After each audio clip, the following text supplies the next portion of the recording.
اخوان السلام عليكم. سمعوا اخر ما كاين في الصحافه الجزائريه، سمعوا على من كيتكلموا. اشرف حكيمي عرض مبابي كدا، يعني اللي عنده معليش عنده ولا تحسد. اسمع هذوك جاهم زيدان فهمتي. ونزيد لك حاجه اخيره، نعطيك حاجه تبع مليح الاعلام العالمي، تشوف باللي زيدان خطف الاضواء على الكان، خطف الاضواء على حفل الافتتاح، وخطف الاضواء على موتسيبي. ما كانش جاي يتفرج ماتش السودان. بعدين نزيد لك معلومه انه موتسيبي تنقل شخصيا رفقه المرافقين تاعو الى مقصوره الخاصه بلالوج، يعني الخاصه تاع زين زيدان. خدم معه صور تذكاريه. زيدان خطف الاضواء على الكان، هو دليل على شفت الكاميرامان المخرج واش عدد المرات اللي شفنا زيدان اكثر من وحتى هو ايضا صفات الطوال الوالد اعتراف ضمني يعني وداخلي لزيدان باصوله الجزائريه. نعم هذه حاجه واضحه، وحاجه واضحه للعيان، والناس والعالم كامل يعرفها بلي انه زين الدين زيدان لاعب اصله جزائري. وزيدان والفيجي هنا كي كان يلعب انا تلاقيت معاه كي كان لاعب، كان في الريال وكذا، تلاقيت معاه في مستشفى مصطفى باشا، لانه زيدان ما تنساوش يدير مساهمه يجي يدير اعمال خيريه في الجزائر في الخفاء بيان سور. تلاقيت به في مستشفى مصطفى باشا. جا زار ديت مع صوره وليد، جا تاع مرضى السرطان. ديت مع صوره وليد. لم تتح لي اخذ الصوره لانه كان في السياره. كانت انت كنت السياره اللي هو كان في السياره، سياره سوداء فهمتني. يطلعوه كذا.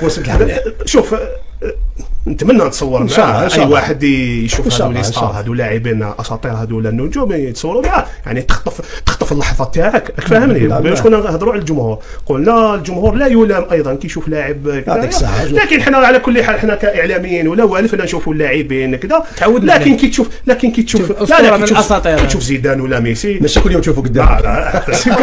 شكرا وليد على كل ما قدمته لنا. شفنا اللاعبين في المباراه يعني في صلاه الجمعه، يعني سبقت مباراة الإمارات، شفنا الخروج تاعهم ويعني وكانت مجموعة كبيرة من الأنصار، يعني المصلين نسموهم مصلين قبل ما نسموهم أنصار، يعني هم مصلين ومشجعين أيضا. التقطوا صور وسيلفيات مع اللاعبين قبل مباراة حاسمة أمام المنتخب الإماراتي. ما نقدرش نقول لك ولا نأكد لك أنها أثرت على اللاعبين، لكن ربما شوشت نوعا ما على التركيز تاعهم، فهمتني. لأنه المناصر راهو معذور يجي. الاخوان عندك التلفزه الجزائريه والصحافه الجزائريه باغيين ضروري يديروا فتنه بين الشعبين، بين الشعب المغربي والشعب الجزائري. علاش؟ الله اعلم. شكون اللي مسير هذا الشيء هذا؟ الله اعلم. ولكن ما علينا الا ان نقول لا حول ولا قوه الا بالله العلي العظيم.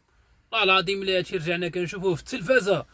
قول لي شي تلفازه المغرب، شي قناه مغربيه خرجت شي نهار كتصرح ولا كتقول داك الكلام بالطريقه الكلام اللي كتقولوا نتوما على المغرب. راه حشومه صاحبي وعيبه صح، ديبتي سير صح، نوي الخير تجبر الخير صح، خلي قلبك بياض. راه اللي كتشوف وسائل التواصل الاجتماعي راه غير كيطلعوا على بعض، يصوموا نطلعوا على بعضنا، ولكن القنوات الرسميه ديالكم يتكلموا في هذا الشيء هذا راه حشومه وعيب. اولا الاستوديو ديالكم مجموعين فيه الصحافه، ما عندكمش شي محتوى من غير المغرب. من الاخر ما عندكم ما تقولوا غير المغرب. موضوع المغرب هو اللي كيجيب لكم التفاعل. من الاخر ما كاينش شي محتوى كديروه الا وكتدخلوا فيه المغرب. بقوه الحقد ديالكم والكره ديالكم اللي عندكم في القلب ديالكم. كنهضر على الصحفيين، وهذه موجهه الصحفيين الجزائريين، فهمت.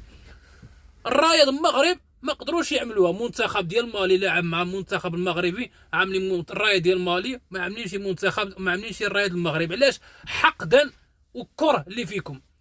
حنا الرايه ديالكم علينا لكم هنايا، وماشي صح، بالخاطر ديالنا كنبينوا ديك الصورات المحبه اللي كاينه بين الشعبين.